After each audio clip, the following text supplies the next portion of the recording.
Another powerful guest right now. I've been wanting to interview this brother, man.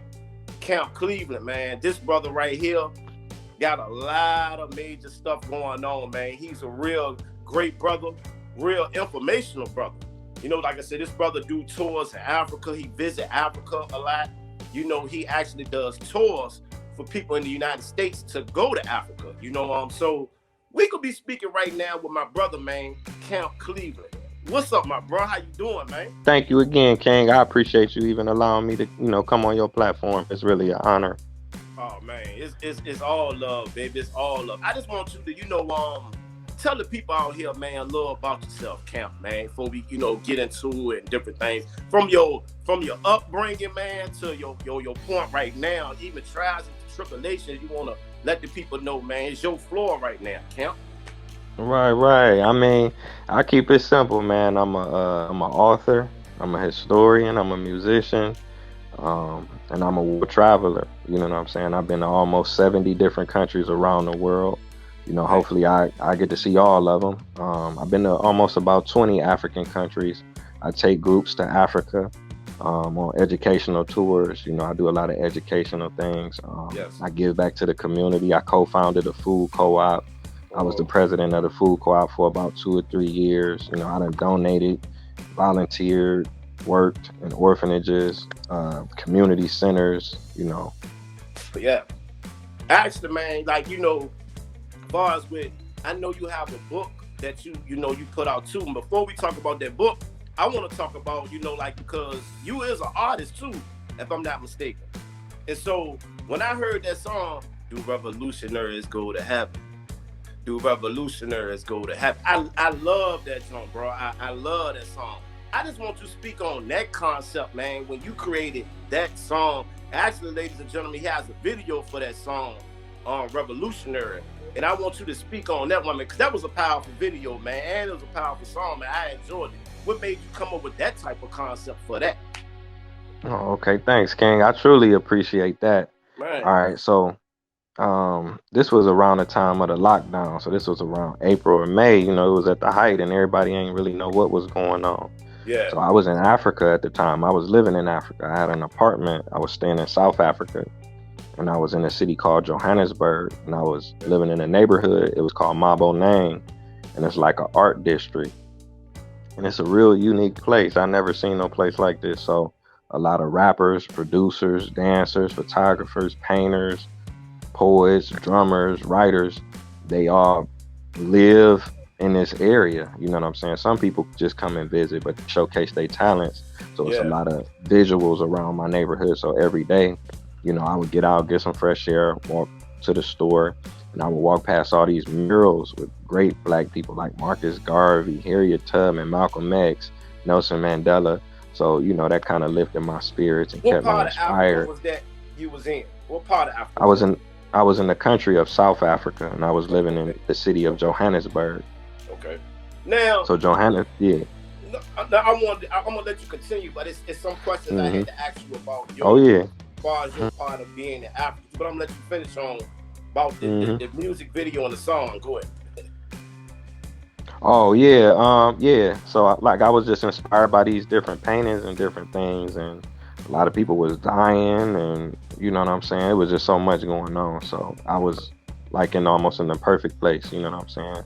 Yeah. And I just started writing. I had a beat, and then like I say, a lot of photographers and poets and producers, they lived in my building. So I knew some cats that had a camera. They shot the video for me. I recorded the video. I recorded the video in my neighborhood, but I also recorded the song in my neighborhood as well. You know what I'm saying? So that's how, and I put it out, and mostly everybody that watched it, they pretty much liked it. I ain't got no negative feedback on that one. Yeah, that was a powerful video, man. Powerful concept too, man. Do revolutionaries go to heaven? I love the concept, man. I love that concept. And what else I wanted to ask you about, as far as with Africa, as far as your time and being in Africa, because a lot of us are saying, a lot of us are Black Americans that's from here, from America, would say, a lot of the Africans in Africa don't really deal with us too much, or it's some edge between that two. Could you speak on that too, Camp, about that, like the difference between Africans in Africa and Africans Americans in the United States. Right, man. It's so many ways you can hit that, but I would just say this. It's like this. We'd be like, Africans don't like us. I'm from America. I lived in America all my life. I never heard somebody say I was on the block and some Africans came through and shot our block up. I never heard nobody say I was just minding my business and some Africans was throwing up gang signs and they jumped us. I never heard nobody say, you know what I'm saying? We was in an African store and they shot a little girl because she stole a bottle with juice. Or an African police officer shot a black man who had his hands up and didn't have a wallet. You feel what I'm saying? So Yeah. the Africans that's here, they haven't really did anything to us. You know what I'm saying? In comparison, if they don't like us, then what do we call what white people do to us, or Asians, or Arabs, or what we do to ourselves? You know what I'm saying? So, you know what I'm saying? From my experience, I've been all around the world, so I can really make the comparison. You know what I'm saying? They just like us. They are us. Those are brothers and sisters. Every time I go to Africa, they be like, "Welcome home." I never met one African out of going to Africa 20 times, living in Africa, taking groups to Africa and say, I don't like Americans. Why are you here? And I'm not saying Africans are perfect or Yeah. Africa is perfect, but to say that they are enemy or we should be afraid of them or we not like them, you know, we see it in our music and our dance and our shape and our lips and our style. All that come from Facts. Africa. And it ain't just for black people, everybody. Mhm. Native American, you want to call yourself Native American or Asian, Asiatic, European. Ain't no group of people, no humans on this earth that don't pinch off a piece of Africa. So, Facts. That's facts. Why do you feel like it's a? I want to say this. I want to say why do you feel like? Why do you think it's a disconnect though between Africans and African Americans though? Because I noticed that a lot too, Camp. I noticed hmm the disconnection that we have from Africa. Like you have a lot of our Black Americans in America. Like man, Africa, man, they ain't our people. They ain't our people. They not our brothers right, and sisters. And I be looking like, how they not your brothers and sisters? And we got basically the same DNA. Like we all like right, came from the motherland and different things. So right, what's your right. what's your opinion on that, man? I think it's just misinformation, lack of history, lack of knowledge. You know what Yeah, I'm saying? The images that we see of African people is always either it's violence, it's war, it's death, it's disease. You know what I'm saying? And vice versa. They watching MTV and BET, so they shit. African Americans must get down like that, all of them. So it's on both sides. But as yeah, African Americans, we don't really know our history, let alone African history. So if it's almost 60 different countries in Africa, we don't have no idea what they've been through. They was enslaved too by the yeah, same people. They was oppressed by the yeah. same people. They died by the millions. And Mm-hmm. they was able to retain a little bit more of their culture and their history. So when they did have their revolutionary struggles, they was already at home. So when we had Martin Luther King and Malcolm X, they had Nelson Mandela and Steve Biko. They was getting it We on the up. I same was about to time say we was Stevie getting it Biko. on. Yup, So yup, so a yup. lot of African Americans, they don't know about the scramble for Africa or the colonization of Africa or neo-colonialism because we still trying to grab hold to our thing over here. And in the other diaspora, you know what I'm saying? Brazil, they had wars and revolutionaries and great men and women. Yeah. Jamaica and Haiti and even Mexico, places you wouldn't even think. There's Mm-hmm. millions of black brothers and sisters that still retain a lot of their African culture and history. So I just think just miseducation, and that's why I do the tours just to clear up a lot of Yeah. And I was about to misconceptions go that we into that have. too. I was about hmm to go into that far as with your tours, man. I wanted to explain that too, brother, far as with the Africa tours, man, that if people want to visit Africa, man, how could they, get in contact with you far as with the tours? Explain that to people, bro. Oh, okay, yeah. I'm on social media, so I'm on Facebook, Instagram, TikTok, YouTube, and all of my handles are Camp Cleveland, CAMP Cleveland.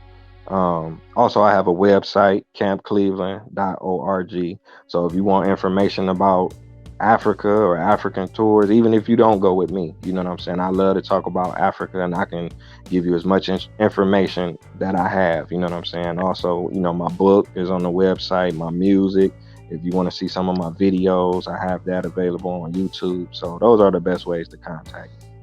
Now for the tour, man, how much would how does the pricing arrange with that tour? Like how many days, as far as the pricing? Hmm. Explain that too, as far as. Oh, okay. So right now we have 7 tours available. We have a tour to Ghana, we have a tour to Cape Verde, Senegal, Ethiopia, Egypt, South Africa, or Kenya. So Africa wasn't hit as hard by the pandemic as America was. You know, America got like the highest number of deaths and cases. So a lot of African countries remained open, and some are opening back up now. So, you know, you can pick one country or you can pick multiple countries. You can stay for a week. You know, the tours are flexible. If you want to stay a month, if you want to stay just a few days, you know, I can arrange it for you. So the tours include a round trip flight from a destination city. So usually we leave from the East Coast. So it may be Boston, it may be New York, it may be DC. We'll meet up there and then we'll fly out. The tour includes hotel, breakfast, dinner, all of the activities. So if we go to Egypt, if we go to the Valley of the Kings, the Valley of the Queens, the Cairo Museum, Hatshepsut's Temple, um, you know, the pyramids of Giza, the Red Pyramid, the Bent Pyramid, the Step Pyramid, all of these activities. We riding the camels, we riding on the Nile. Everything is already paid for. So, you know, you wouldn't even really need additional money unless you want to buy, you want a gift shop or you want alcohol or you just want to do something in your free time other than the itinerary. So we have every day we have things that we already, you know, set up and have in place. You know, so Man, you could do a payment plan. You don't have to pay all at once. So if you want to go, say it's 2021, if you want to go in 2025, you can start making arrangements now. Or if you want to go tomorrow, we can go tomorrow. oh man, that's what's up, man. That's what's up. Definitely, man. That's you definitely a good resource, my brother. I'm telling you, you a Thank you. great resource. See, a lot of people don't even know we have brothers out here like you that's doing things like this. You know what I'm saying? That's why I felt like it was very important to, have an interview conversation with you, my brother. You know what I'm saying? Because I Thank said you, I don't King. really see people, Likewise. I don't really see people doing tours to Africa. And you a young brother too, man. That's another Hmm. thing I emphasize on though too, bro. You know what I'm saying? Because we always say a lot of like, we always talk about like the youth and a lot of our younger brothers. They ain't doing this. They doing this. Nah, man, we got a lot of young brothers out here doing tours, doing real things. Right, You know right. what I'm You saying? right. My You brother doing got a your book thing out. too. Oh Yeah, yeah. thank you, my brother. My brother got a book out. I want to speak on this book, man, too. Let's talk about this book you got going. Oh, okay. The name of my book is called The Afro Set. So Afro in the 1960s was short for African. So my uncle, he founded this group. He co-founded it, and he came up with the name the Afro Set. So they were like a Black Power organization. It was formed in 1967. So basically, his group was at the forefront of bringing African culture, African history, African language to the city of Cleveland. Because in the 60s, it really wasn't no information on Africa at all. You know, Yeah, even negative stuff was hard to find. So, you know, they opened up shops in different cities. They went to different states and worked with a lot of, leaders in the shops. They would make dashikis. They would make Afrocentric garments and earrings and dresses. They would make pottery. They would make masks. They would make paintings. And then they opened up theaters. They would do plays. They would do poetry readings, musical performances. They would do fashion shows, modeling the different garments and things like that. They had classes in the shops also. So they would teach African language, African history. They would teach self-defense. You know, they would use the machetes. They would use the sticks. They would use the rifles. So it's a lot of action in the book. It's shootouts, it's rebellions, it's yeah, uprisings, it's riots. You know what I'm saying? And this was a group that fought back physically. They fought back economically. You know what I'm saying? And they had a lot of social programs as well. They had breakfast programs, they had lunch programs, they would give away bikes, and they had a nursery. And one of the most important things about the group is there was more like a family. So you had people in the organization, hundreds of people, but some were brothers and sisters, aunts and uncles, moms brought their kids in there. People met and started to date in there. They got married. They had their own wedding ceremony, like an African style wedding. yeah. Then it was babies that was born into the Afro set. So Okay. Definitely, man. That's deep, man. Because like I said, you from Cleveland, and like your name, hmm far as Camp Cleveland, and you have hmm and pronounce as far as your African name. Let people know your African name too. All right. Yeah, so Camp Cleveland, that's some old school stuff. Like when I was doing music, Camp Cleveland Records. So most people know me as Camp Cleveland. That ain't my Yeah, government name, but yeah, yeah, but yeah, that's yeah, yeah. But certain names just stick, so it's all good. But yeah, Taye Uhuru, that's my African name. That's a name that I gave to myself. So Taye, that's a Amharic word. They speak it in Ethiopia. So Taye, that means to see something, to have a vision. Uhuru, that's a Swahili word. They speak it in Eastern Africa, like Tanzania, Kenya. You know, and Uhuru means freedom. So my name means he who has seen freedom. okay, okay, most definitely. And as far as with, like I said, with the Camp Cleveland thing is special though, because you putting on too, even from where you from, like that kind of come Right. through your bloodline with your family, with your uncles and Hmm. everybody. So you know what I'm saying, like that's deep right there too. You know, Hmm. I just appreciate your time, man, because like I said, you one of the brothers out here doing a lot of things. And then another thing too, I want to speak on, man. I was looking at your page the other day, and I was noticing how you created a cartoon. And and and, Oh yeah, right. and Yeah.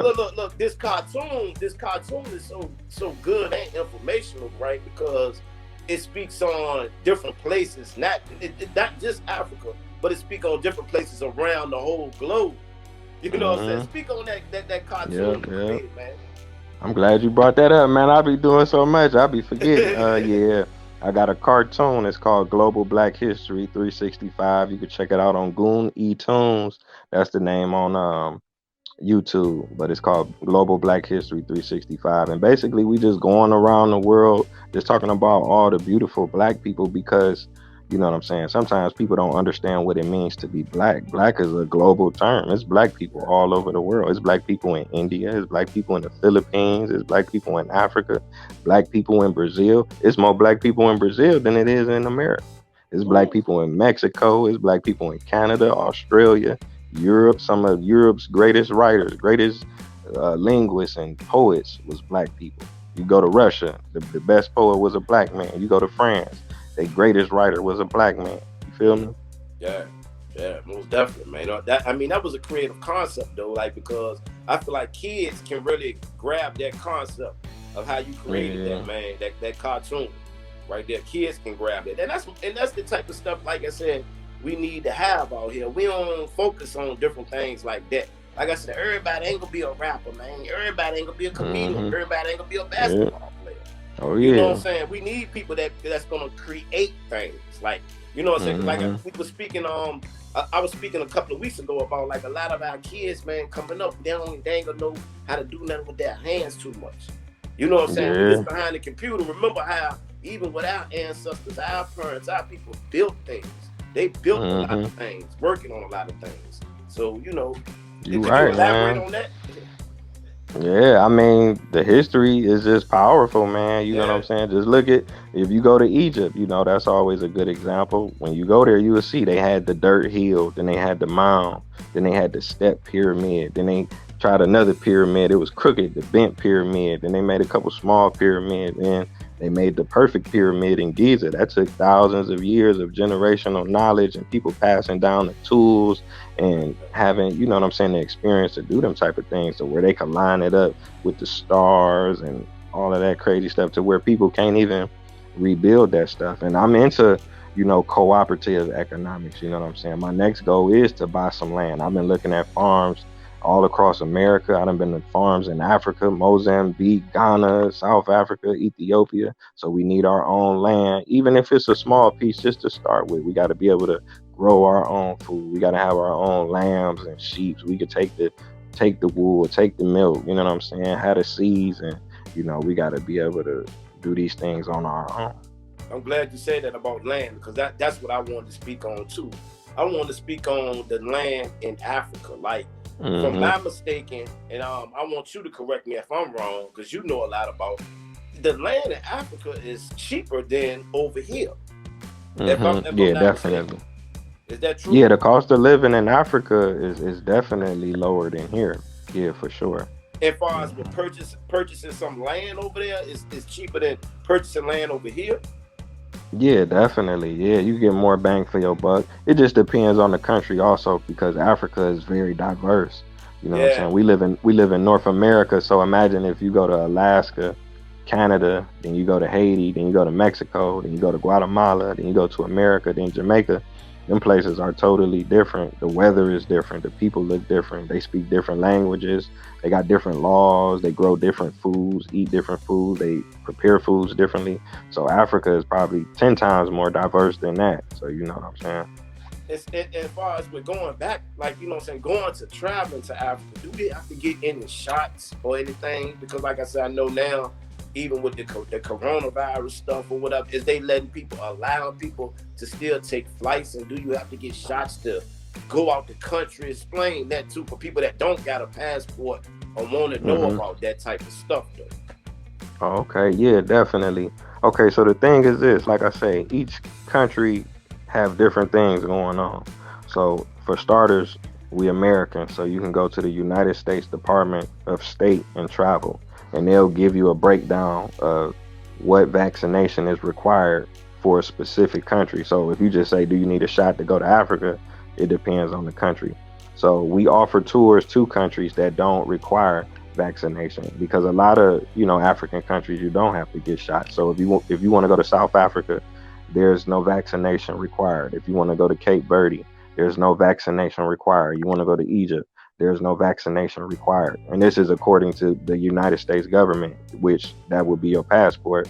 And Mm-hmm. but if you go to Ghana, if you go to Senegal, they require you to have a yellow fever shot. You know what I'm saying? As Mm-hmm. far as the coronavirus, I have been traveling. I've been to Egypt, Ethiopia, Dubai, South Africa, since the pandemic and back and forth to America. So there's no vaccination required as far as COVID, but you do have to take a COVID test before you fly from one country to the next country. Okay, okay. Yeah, that not the vaccination, just a test though. That's not just Hmm. yeah, yeah. I'm glad that information because I know a lot of people want to know that, man. Because a lot of Hmm. people want to go to Africa, but then a lot of people say, "Well, shit, man, if I got to get that shot and shit, I ain't going nowhere."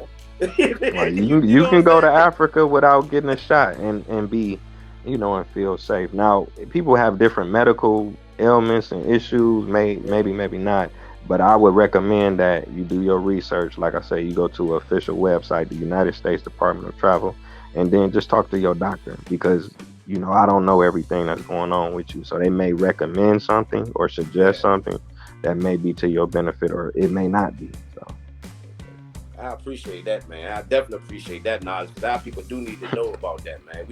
We don't know. We have a lot of resources around us that we really just don't even know and don't even use it.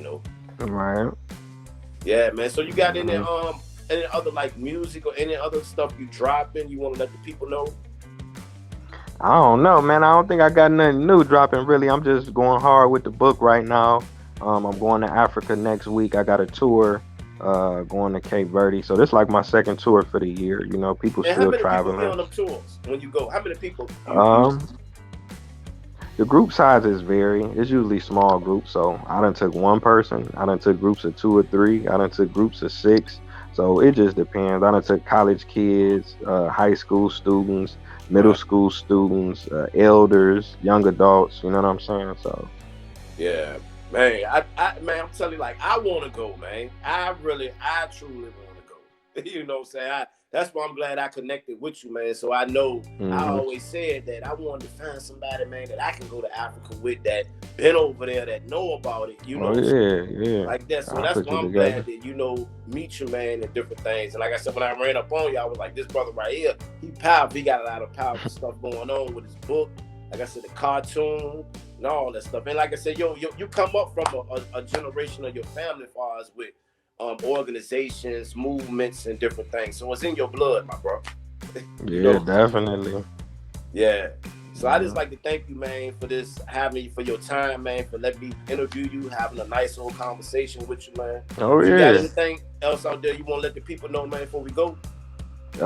First and foremost, man, just thank you for allowing me to come on your platform. I definitely appreciate you and what you're doing. You know what I'm saying? You definitely doing some major stuff with your platform. So it's an Oh honor to man, even be on here. And thank you to the viewers that's taking time out their day to listen to my story. You know what I'm saying? I really appreciate y'all. If anybody need any information as far as the book or traveling to Africa or traveling to any part of the world. I done been all over the world, like I say, 70 countries. I'll try to help you and give you information. Even if you don't travel with me, don't hesitate to reach out to me. You can check out my music videos, my book, my cartoon. Like I said, I co-founded a food co-op. We got different stuff going on. And that's pretty much it. It's my And tell them Facebook what is it Camp Cleveland. Uh-huh. yeah. As far as with your website and stuff, they can go get you purchase some of the stuff you got going on. Like you can get Oh yeah. material, sage, and all Yeah. that. Right. Yeah, okay. On my website, I sell a lot of Afrocentric items, but I got items from all over the world, stuff from Africa, Mexico, Asia, you know what I'm saying, that I sell. So I have like shea butter, black soap, black seed oil, black seeds. I'll be selling dashikis, necklaces, beads, earrings, purses, authentic stuff that come from Africa that's almost hard to find here. And then I take special requests too. I know a lot of the women, they be wanting dresses and stuff. So if it's a certain type of dress you want, or you got to have certain measurements, a certain size, you need waist beads to be a certain size. You know what I'm saying? Just message me and I can take your order. You know what I'm saying? Oh man, that's what's up, bro. I seen a lot of that kente cloth too. I seen you had Hmm. on the website too. You know what I'm saying? So I Yeah, got that's the all that, that's the bro. real kente cloth because people Yeah. be buying kente. Now I won't say real, but that's the kente cloth that's made in Africa. So sometimes we see people wearing like kente print, and that comes from Mm, China. You know what I'm saying? I know they yeah. representing with the colors, but I'm just saying if anybody want like handmade, like with the princes and the kings and queens wear, Yeah. I got that. Yes, sir. Yes, sir, man. Like I said, man, I thank you once again, my brother, for your Hmm. time, man. I enjoyed you, man. I enjoyed this conversation with you, man. I'm looking to build with you some more. I'm looking Oh to yeah, go on some tours on some Africa tour at least, man, one time. I'm definitely looking forward we to could put trying to one make that together, happen. man. We could What you put say, one my together. brother? I said we could put one together. If you could get a group of people, do like some business. If you could get 5 or 6 people to go, then we could split you know what I'm saying, and chop it up like that. Man, yeah, that's because that's real, man. That's real. And like I said, people don't even really know because people always say, man, they want to go to Africa, but they don't have the Hmm. resources to go. You was one of the Yeah. resources, though. Right. Yep. Thanks, Yeah, King. yes, sir, man. Like I said, I just thank you again, man, for this great interview, my brother. And I wish nothing but positive things for you, man. Keep doing what you doing. I support you. All right. Peace, King. Peace, bro.